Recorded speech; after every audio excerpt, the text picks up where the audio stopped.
이재명 대통령에 대한 악마화가 대중적으로 먹히기 시작한 것이 바로 SBS 그것이 알고 싶다 프로그램 때문이었습니다. 네.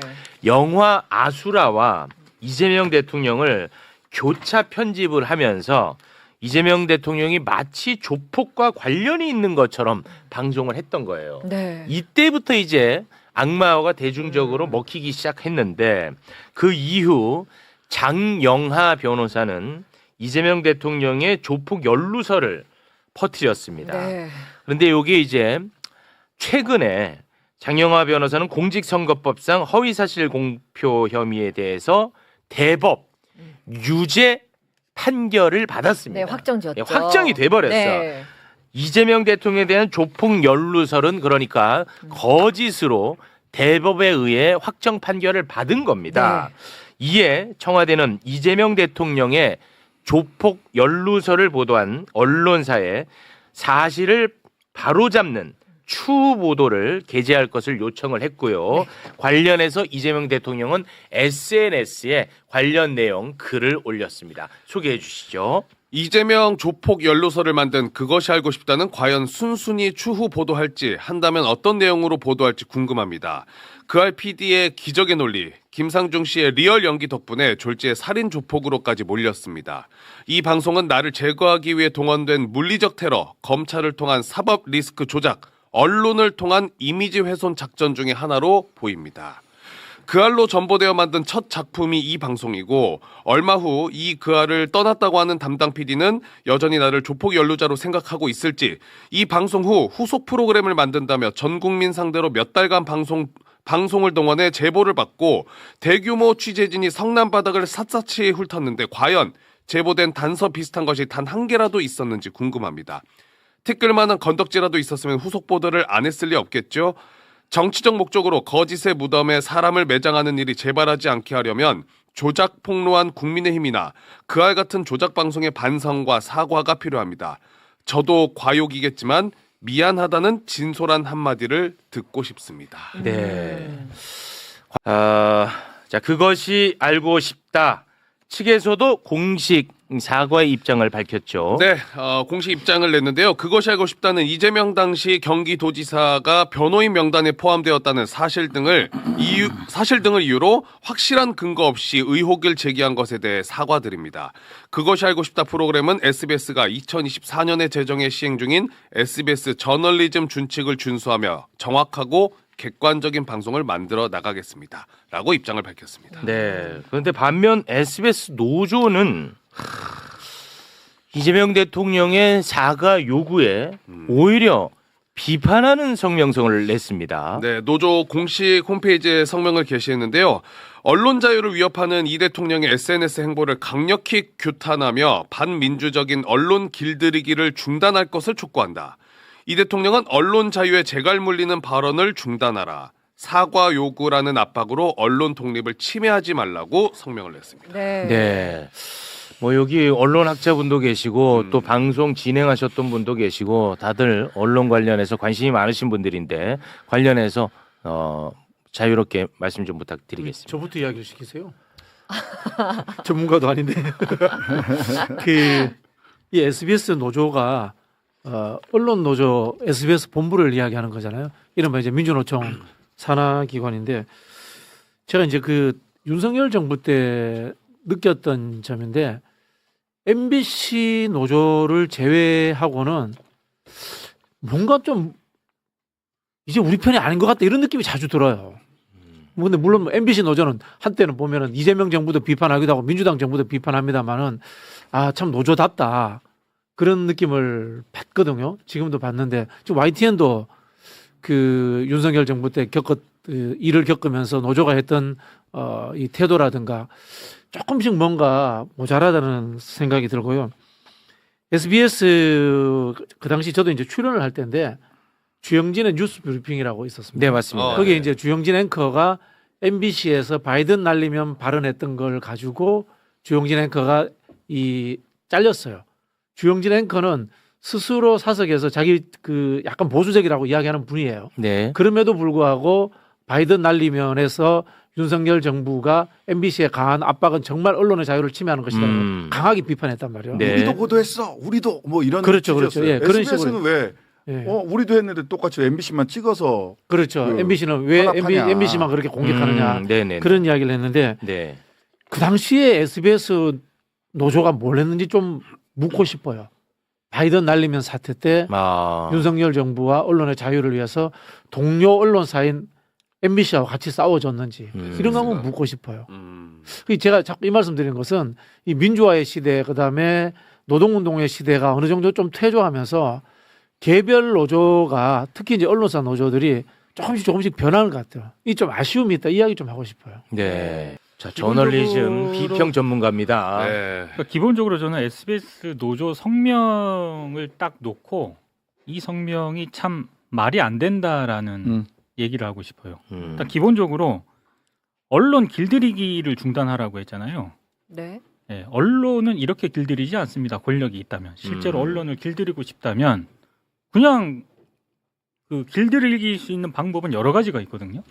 근데 대통령이 그냥 공개적으로 과욕이겠지만이라는 단서를 달아가면서까지 사과를 받고 싶다라고 의견 표명을 한 건데 네.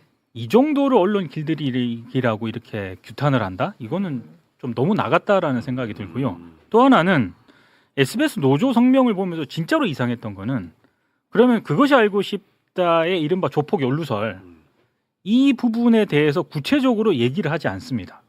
굉장히 추상적으로 어떻게 넘어가냐면 검증하는 과정이었다라고 얘기를 하더라고요.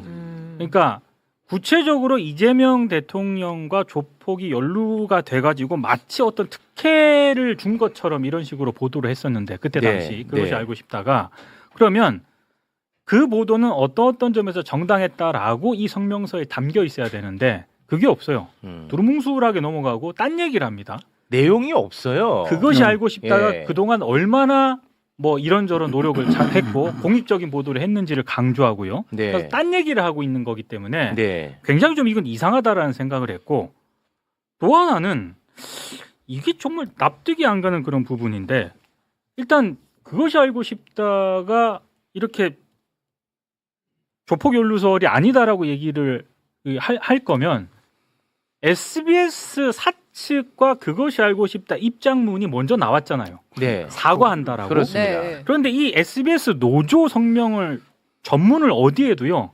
저는 여기에 반발을 하려면 SBS 노조에서 사측이 뭐 이를테면 제작진과 혹은 노조와 상의도 없이 이런 사과문을 섭부르게 빨리 발표했다. 그래서 경영진과 사측을 비판하는 내용이 분명히 들어가 있어야 된다라고 봅니다. 근데 이 성명 어디에도 네. 사측과 그 전에 발표된 입장문을 비판하는 내용이 하나도 없습니다. 오로지 그냥 이재명 대통령이 언론 길들이게 하고 있다라고 비판을 하고 있거든요. 네. 이거는 제가 볼 때 순수하게 바라볼 수가 없는 거죠. 이건 특정하게 이 사안 자체를 SBS에 대한 어떤 이재명 정부와 이재명 대통령의 언론 길들이기라는 프레임으로 이렇게 짜려고 나온 입장문이 아닌가 그렇게 의심이 될 수밖에 없는 거죠. 네. 예. 이 언론 길들이기를 사실은 SBS 같은 경우는 윤석열 정권 때 구체적이고 실제적인 불이익을 받은 게 거의 없어요. 자, 언론 길들이기를 어떻게 하느냐? 윤석열 정권에서 하는 언론 길들이기는 두 가지 방법을 썼습니다. 첫 번째는 탑다운 방식이에요. 거버넌스를 흔드는 겁니다. TBS 돈 안 주고 이사회 다 박살냈죠. YTN 아예 사주를 교체해버렸죠. MBC 같은 경우도 권태선 이사장을 비롯해서 이사회와 사장까지 탑다운으로 쫙 날리려고 했어요. 네. 이런 게 언론 길들이기입니다. 이게 근데 MBC, YT에서는 성공하고 TBS에도 사실상 성공했죠. 네. MBC에서 실패했어요. 권태선 이사장님부터 시작해서 박문진 이사들을 다 날리려고 했다가 이동관 방통위원장이나 이런 등등등 이런 분들이 너무 거칠게 해서 법원에서 전부 다 가처분인 인용해서 다 제자리를 복귀했어요. 그러고 나니까 뭘 했느냐. 표적 징계를 시작했습니다. 그 표적 징계 대표적 희생자가 뉴스아이킥이었습니다. 뉴스아이킥에 대해서 관계자 징계 등 중징계를 수십 건을 날렸고 지금 2심까지 가면서 한 15건 저희들이 행정소송에서 다 이겼어요. 맞아요. 다. 이렇게 해서 MBC도 부담을 느꼈고 저 제작하고 있는 그 제작진들, PD들부터 시작해서 작가들도 엄청난 부담을 느꼈어요. 그래서 제가 먼저 자의반 타의반 먼저 자리를 떴던 거라고요. 그 덕분에 사실 그 그 덕분에 프로그램이 제가 국회의원이 되긴 더 했습니다. 잘 됐습니다. 뉴스아이킥은 맞아요. 더 잘 됐어. 네. 그리고 그 뉴스아이킥도 덕분에. 지금 뭐더 윤석열 잘 되고 덕분이네. 했죠. 그러니까 네, 윤석열과 원하는 이동관 그러니까 덕에 권력이 뭘 하려고 했을 때 네. 원하는 대로 되지 않아. 네. 그렇죠. 반대로 돼 반대로. 그러니까 언론 더잘 됐어. 길들이기를 한다고 하면 이렇게 위에서부터 아예 YTN 같이 그냥 유진해도 넘겨버리잖아요. 이렇게 하는 게 언론 길들이기예요. 대통령이 SNS 글 쓴 걸 가지고 언론 길들이기다라고 얘기하는 거 엄청난 과장이고요. 까놓고 얘기해서 SBS는 지난 윤석열 정권 시절에 방송심의위원회에서 이런 시사 프로그램 관련해서 징계 한번 제대로 받은 적이 없어요. 네. 이런 말씀 하시면 안 되는 겁니다. 솔직히. 그리고 저는 그 얘기 드리고 싶어요. 일단 그러면 그것이 알고 싶다 그 프로그램과 관련해서 SBS 노조에서는 그 프로그램이 정말 단 1의 문제도 없다고 생각하는 건지. 그러면 더 심각합니다. 그러니까 제가 질문을 드리면 그 질문에 대해서 답을 해줬으면 좋겠습니다. 맞습니다. 우리는 단 1의 문제도 없다고 생각하는지가 안 나타나 있기 때문에 네. 저는 굉장히 비겁한 성명이라고 생각을 하고요. 또 하나는 뭐 이렇게까지 얘기하고 싶지는 않지만 그 바이든 날리면 때문에 MBC 기자들이 대통령 전용기에서 못 탔잖아요. 맞습니다. 민항기 타고 갔지 않습니까? 맞습니다. 그때 경향하고 한겨레 기자들은 같이 동조한다는 차원에서 민항기 타고 갔습니다. 맞아요. 그 SBS 기자들은 뭐 했어요 그때? 아무것도 안 했단 말이죠. 민항기 타고 잘 갔잖아요. 그리고 또 하나는 왜 SBS는 윤석열 내란 때 윤석열이 내란 일으켰을 때 단전단수 언론사 대상이 안 됐을까요? 대상은 아니었죠. 네. 그거 한번 자문해 보시기 바랍니다. 한 가지만 더 말씀을 드리면 그 사실은 그 방송사별로 법조팀, 뭐 사회팀, 정치팀 이렇게 쭉쭉쭉 있는데 사실 SBS 법조팀은 굉장히 논란을 많이 일으켰던 곳 중에 하나예요. 역사를 거슬러서 올라가면 오늘 사실 그 권양숙 여사가 검찰개혁 끝나고 갔던 이 정청래 대표나 이런 분 붙들고 울었어요. 왜 우셨느냐? SBS가 논두렁식의 단독 보도 네. 최초 했던 데가 SBS예요. 맞습니다. 네. 예. 그리고 소위 그 조국 사태라고 했던 이때도 압수수색도 안 끝났는데 압수수색에서 위조된 직인이 나왔다. 정경심 교수. 이것도 SBS 단독 기사였어요. 미래를 보고 기사를 쓰시나 봐요. 이 부분에 대해서 사과한 적 있나요? 저는 부담을 느낄 수 있다고 봅니다. 대통령이 그런 SNS를 쓰면 기자들도 현장에서도 부담을 느낄 수 있어요.